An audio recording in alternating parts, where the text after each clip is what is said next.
அனைவருக்கும் வணக்கம். அர்ச்சனாக்காவுடைய சாதனைகளை பற்றி நம்ம பேச ஆரம்பிச்சோம் அப்படின்னா இன்றைக்கி முடியாது. அவ்வளோ பெரிய சாதனைகளை பார்த்தீங்கன்னா அர்ச்சனாக்கா செஞ்சு வச்சுருக்காங்க. அந்த வீட்டுக்குள்ளே இருந்து போன முதல் நாள்லேருந்து பார்த்தீங்கன்னா அவங்க சாதனை தொடங்க ஆரம்பிச்சிட்டாங்க. ஃபர்ஸ்ட் நாளில் பார்த்தீங்கன்னா ஒரு ஆக்டிங்கை போடுவாங்க. எனக்கு அம்மா வீட்டுக்கு போகணும்னு சொல்லி அழுவாங்க. அழுகிறதே ஒரு மிகப்பெரிய ஒரு சாதனை தான். அது மட்டும் இல்லைங்க, பாத்ரூம் கழுவு சொன்னால் கூட பார்த்தீங்கன்னா தன்னால் இயலாது, தன்னை பாத்ரூம் கழுவு சொல்கிறாங்களே அப்படின்னு சொல்லி பார்த்தீங்கன்னா வேறு லெவலில் ஒரு அழுது ஒரு பர்ஃபார்மன்ஸ் பண்ணுவாங்க. வேறு லெவலில் பார்த்தீங்கன்னா அந்த ஒரு சாதனை பண்ணியிருக்காங்க. ஏன்னா பாத்ரூம் கழுவ சொன்னால் அழுகணுங்கிறது தானாக வராது.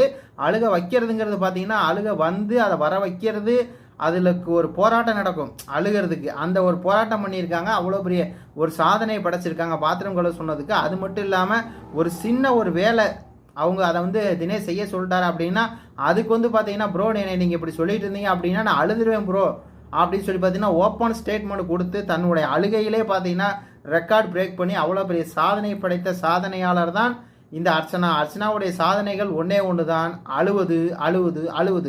நான் வீட்டுக்கு போகிறேன் அப்படின்னு சொல்லி அழுக வேண்டியது, வேலை சொன்னால் அழுக வேண்டியது, ஒரு சின்ன வேலையாக இருக்கும், தன் வேலையாக இருக்கும், அந்த வேலையை செய்ய அழுவது. இதுதான் அர்ச்சனாவுடைய சாதனை. அர்ச்சனா சாதனை பற்றி இனி வரும் காலங்களில் விரிவாக பேசுவோம். நன்றி, வணக்கம்.